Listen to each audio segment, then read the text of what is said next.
is the final part of your Monday Six Fix. We're already cackling away here. Keith, Colin, Fionnuala have joined us in the kitchen for some grub, and it's Sham on cooking duties. Yeah, Sham, mussels on the menu. Let's get stuck into really, it. really nice, simple dish. You know, just make sure that the mussels cooked through properly. Okay, so I use spice paste. So that's my spice paste combination of garlic, shallot, ginger, lemongrass, chili. So basically, you get all the ingredients blitzed together like this. Oh, right. So you use this for curry, for rendang, for everything. So we're going to use this with the mussel. So we're going to fry it off a little bit of shallot. Sham, what's this now? Lemongrass. Oh. Yeah, the white part you can put in the sugar. So nice, the sugar when you make tea or coffee, nice smell, lemongrass. Harry Potter's one. That, I didn't want to say it, but I thought, when God, I'm going to So a bit of shallot, slice shallot into it. So we're going to fry it up. It's take 2 to 3 minutes to cook the mussel. So what we do, we're going to make the sauce. We'll fry it up with a bit of shallot, bit of garlic, okay? So about bringing up the flavor, okay? So that's, turn up the heat. Very important when you cook mussel, you want a high heat, a bit of moisture going into it. The steam help cook the mussel. Okay, so we fry it off like that. So it's high heat, and I put a little bit of a spice paste here. Would that paste hold now for a few days if you put it in the fridge? Yeah, put it in the fridge, kill in a jar, or you can freeze them as well if you want to. Oh yeah, the killer, get the air out of it. Yeah, get the air. So you can see that I have it all nice splashed. That cooks through. Okay. Ooh, it smells nice. Smell that. Yeah. Okay? Delicious. Yeah, so fry it up there nicely. I put a bit of water. And now, Sham, could this be a recipe we find in your new book? Yeah, in my new book. Yeah, our recipe. Yeah. It's all about the spice base, you know, so about the base that you make in the mussel, you make satay and rendang and everything. So this is the base. What's the name of that book now, Sham? Aga. Aga means, in Malay, means guess, but in cooking term means use your instinct. Ah, okay. So basically you cook using your instinct. You season more, you make more seasoning, or a little bit more of chili or spice and things. So a bit of lime leaf into it as well. Great smells. Yeah, really, aren't they? Keith, you're a fan of cooking because you're a fan of fishing. Oh yeah, I find always fishing. I'm demented about it. So I fish all year round. So this time of year is kind of sea bass season. So I had a sea bass. Oh, love it. And like most of the time I'll put them back in because it's for a sport. But then the odd time I'll take one for the plate. So I had sea bass last week at home with the family. It was amazing. Nice. So you're allowed to keep certain amount of sea bass, aren't you? Yeah, it's 2 a day. But like generally speaking, if you're like me, you'll take one the odd time because they're an endangered species. Yeah, so I love sea bass. so we're putting them back Look at you there. Oh, Happy has it's only sea there. bass. I can tell you that much. Put aside him. It's very He went small, back. Keith, I'm not going to lie. You know. Now, what did you add? Coconut milk into it. Okay, a bit of water to create. Bring it to boil. Okay, Lovely so bit of that's coconut that. milk. And then Lovely. now, there's a lot of people do mistake. It's like make sure if it's closed, it's fine. If it's open, tap and see. If it's still open, it's dead. You don't want that. Okay, so you need the closed mussel. Closed mussel to put it in. When it's cooked, it's open up. Now, if it's cooked, it's still closed. Don't throw it away. Like oysters, are mussels an aphrodisiac? Get you into the mood, Tenny. You may have a plateful. Right on the hole in there. Lob them into the pot. Go on, throw them all in.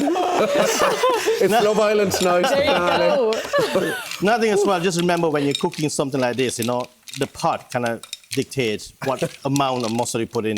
Okay. You don't want to put it too much overcrowded and then none of them will open, you know. So I put a little bit there so you want to cook it quickly. Colin's getting very excited there.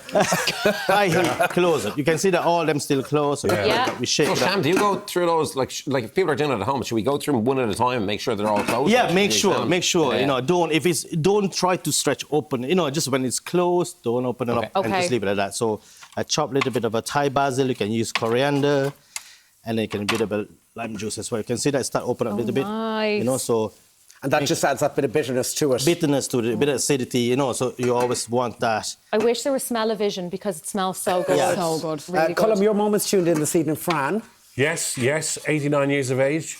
Is she a good cook? She was a great cook in the day. Well, she still is, but there's not as many to cook for us because we're all. But Saturday night was a great thing. She was a baker. As in, she just made the most amazing cakes, and she got me into cooking. But she would just she just make for the family, but just eclairs, pineapple upside down cake was one of her favourites. Wow. No, she was absolutely brilliant. She's planning her own 90th birthday party. Go on, Fran. I'm not sure yet. Keith Barry. I'm available, Fran. No See, problem. that's taking up the sauce a little bit of water in here, so you can see that some of them is open up already, you know. So is it one you want to cook slowly? Yeah, cook slowly and open a high heat into it. You can see that now. Mix it in there, right? If you're cooking for like 50 people, do you have to go through them all individually? You have to make sure, because like for us serving in a restaurant, you have to make sure it's right for customers. Would you have somebody 2 minutes, employed yeah. as a muscle checker? Go on, Keith. Let's see your muscles. Come on. Come on, you've got a tight T-shirt on you there. Come on. You're very buff. And you've got a tan as well. Yeah. You can see that. It's not open Those up. muscles are working, aren't they? Oh, yeah, and they're opening up there Yeah, as they well, open Sham, up yeah? nicely, you know. So you see that most of them 130 is there open now, up. Sham. Yeah. So what we have to do is to make sure it's cooked through. Put it up there, list like that. I have a bread as well. So I make a milk bread. So milk, yeast, water, the flour, mix it in there, and just put in the bread tin, stack it up like that nicely. So there you go. You see and that? if anyone's looking for the recipe details, we've got the QR code up on screen right now, so you give go. that a So scan with your phone. Now, And I've got a copy of his book. We all got a copy. Thank you so much. pass it on here. This So that's the looks broth. absolutely Yeah. delicious. Is this something, Fionnuala, you would eat at home? You prep yourself? I've never had mussels before, so this is. this is first wow. time for There everybody we now. go. My mum and dad out there Have the watching bread, at home you with rip it up the glee bread now, and dip looking it at me into it as trying well. this. Right, That's okay. You absolutely can see that delicious. it's all open up there. You can smell the aroma. Well, it smells amazing. There, we meant to just rip the bread Rip the apart. bread. There you go. Break bread, you're all pals. Yeah. Okay. Sham, this is such a quick recipe to make for anyone coming back from work now this evening. And you want to be posh about it as well. Here like, with fresh mussels. I get this in Connors Court, the You gotta catch have the there. bread. Go into your fishmonger, get a fresh mussel, and that's all you have to be worried about. Yeah, is this a signature dish in the restaurant? Yeah. And then it's a Buffalo Boy amazing. Steakhouse. We have this dish, and everybody go mad for it because the flavour is there as well. You know? You can see Right. that. Okay, boys, let's have your version. Amazing. What are you thinking, Keith? Sauce is amazing. Unbelievable. Tasty, Cullum.